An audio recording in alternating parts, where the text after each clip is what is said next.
Assalamualaikum, saya Nur Aisyah, saya mahasiswi dari Pendidikan Ilmu Sosial semester 6. Saya mempraktekkan 9 keterampilan dasar dalam mengajar. Assalamualaikum, selamat pagi.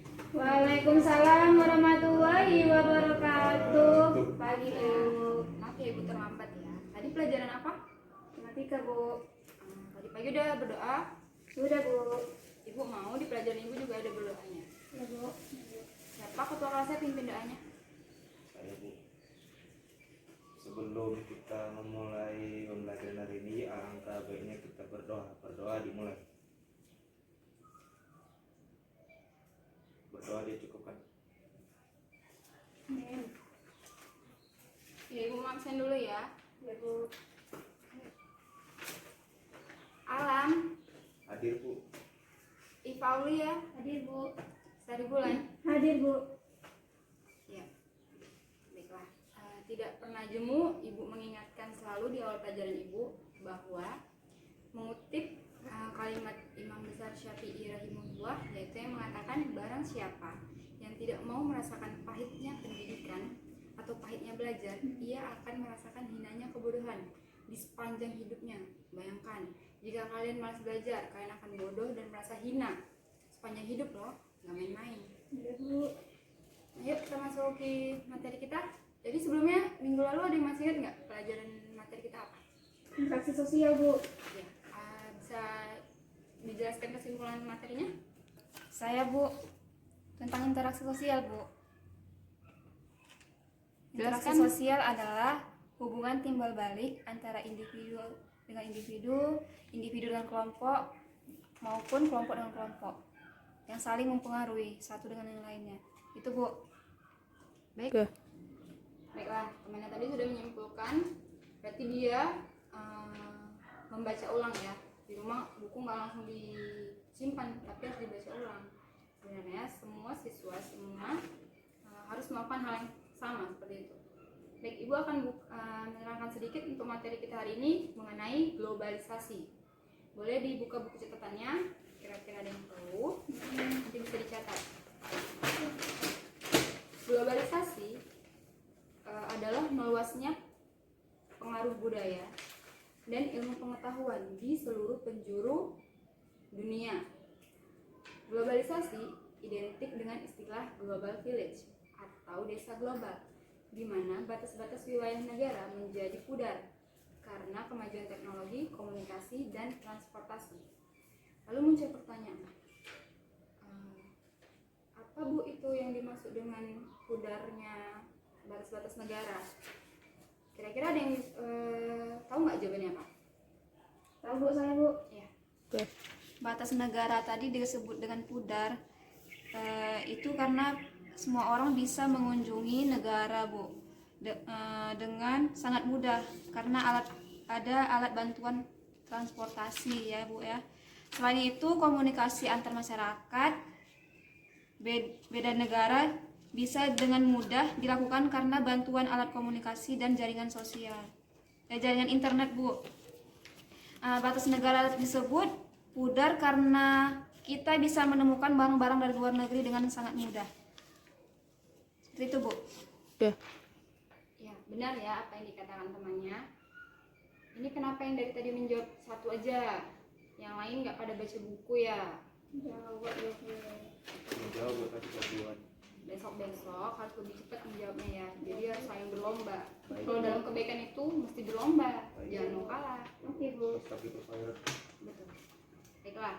Jadi tujuan pembelajaran kita hari ini itu yang ingin Ibu harapkan dari kalian itu kalian mampu memahami, mengerti dan mengimplementasikan apa itu globalisasi, ciri-cirinya, dampak positif dan dampak negatifnya di kehidupan sehari-hari. Supaya apa? Supaya menjadi orang yang lebih baik. Lalu kalian perlu tahu ya, globalisasi ternyata tidak terjadi secara tiba-tiba flip jadi globalisasi. Tidak begitu. Globalisasi terjadi melalui banyak proses.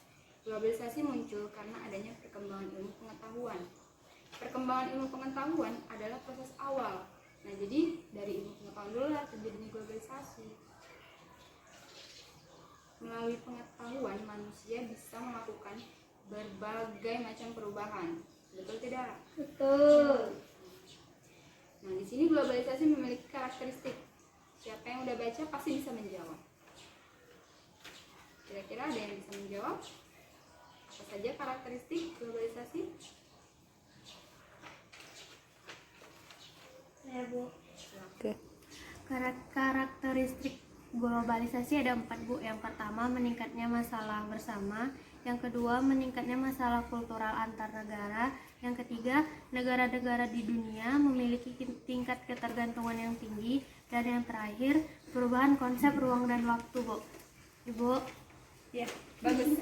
Ya. Bagaimana? Ada yang ingin menambahkan jawaban dari temannya? Saya Bu, Silakan.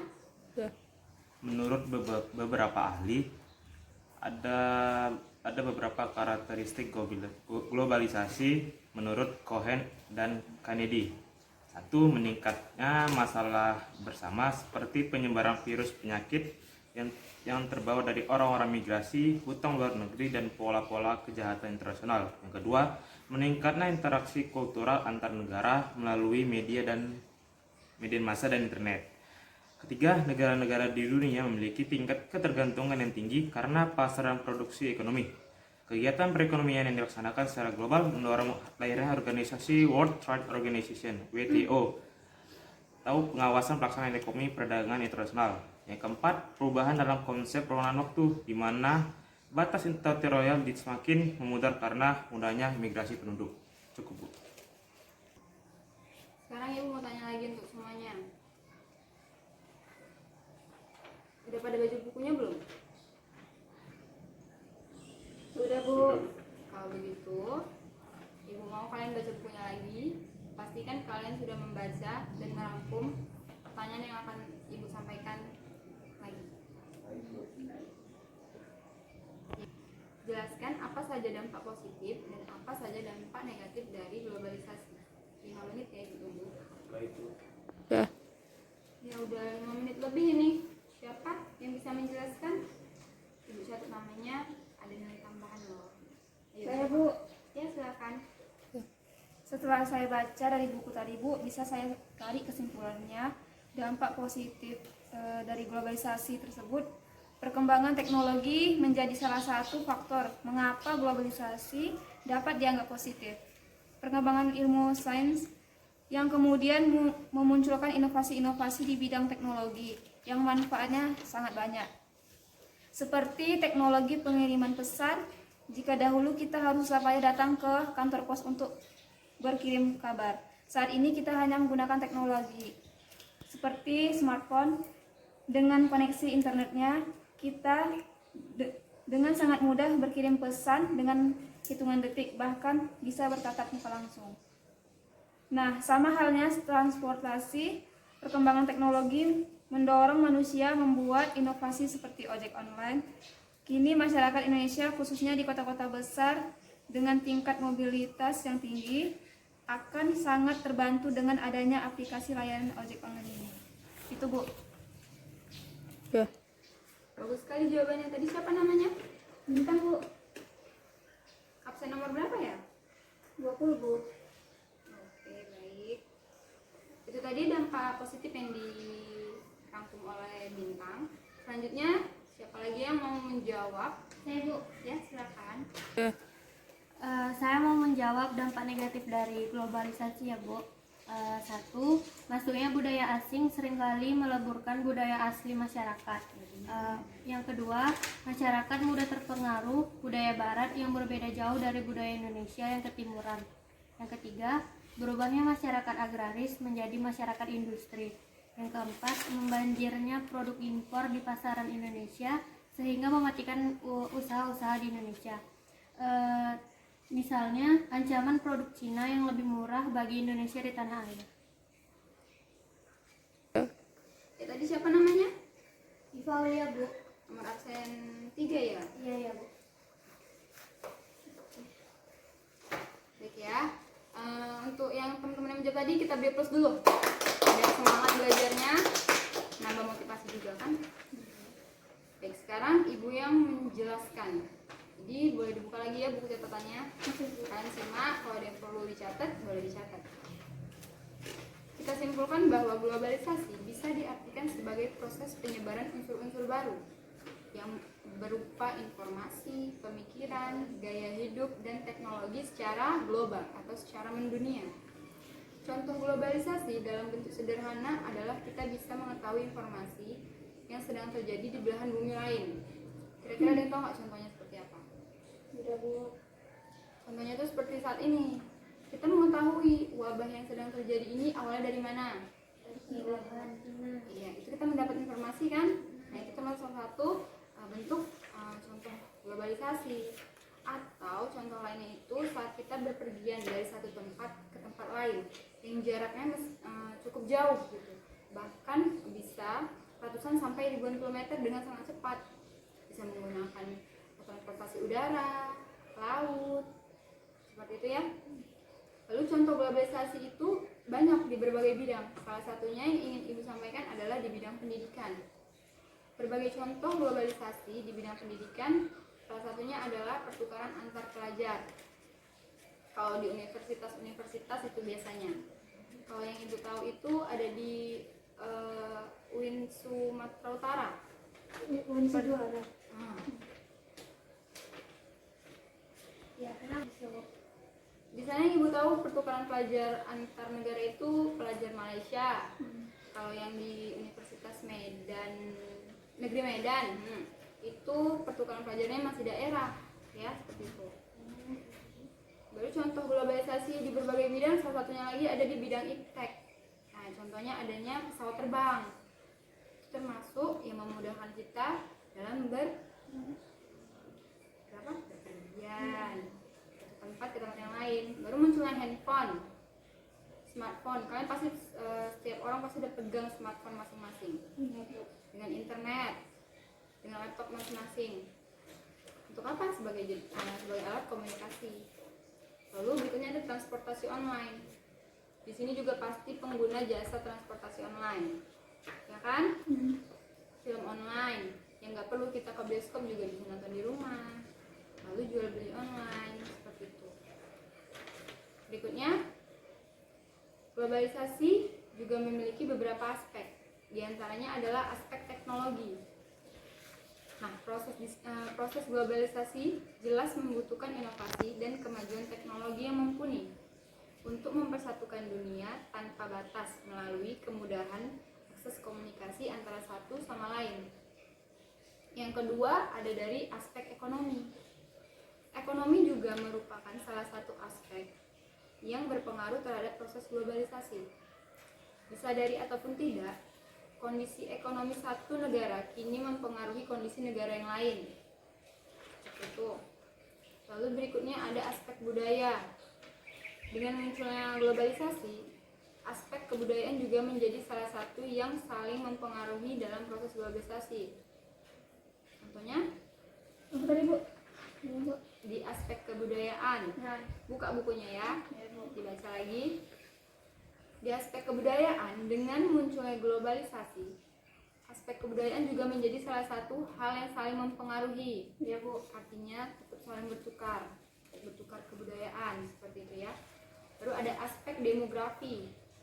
Aspek yang satu ini ditunjukkan dengan adanya fenomena semakin tingginya tingkat mobilitas penduduk dunia yang kian mudah. Nah, sekarang ambil buku latihannya. Ibu dikte ya. Ini untuk tugas. Saya ya, Bu ya. Tugas di kelas dulu. Kalau nggak siap baru dibawa ke rumah. Yang pertama, tuliskan teori-teori globalisasi menurut para ahli. Yang kedua, carilah contoh-contoh globalisasi dari berbagai bidang. Yang ketiga, buat clipping gambar ya dari setiap contoh globalisasi. Sudah, Bu. Sudah, Bu. Ya. Udah semua dicatat? Nggak buat clipping. Sebelum kita menutup pelajaran hari ini, apakah semua sudah pada mengerti? Atau ada yang mau ditanyakan lagi? Sudah, Bu. Yakin? Yakin. Belum rumah jangan malas lagi baca bukunya ya. Ya, Besok Bu. ibu tanya lagi apa pelajaran kita hari ini. Baik, Ibu. Dan pelajaran minggu depan juga nggak boleh lupa dibaca. Oke. Sebelum kita tutup, ibu mau kita mengucapkan alhamdulillah. Kalau tidak ada yang ditanyakan lagi, ibu anggap semuanya sudah paham.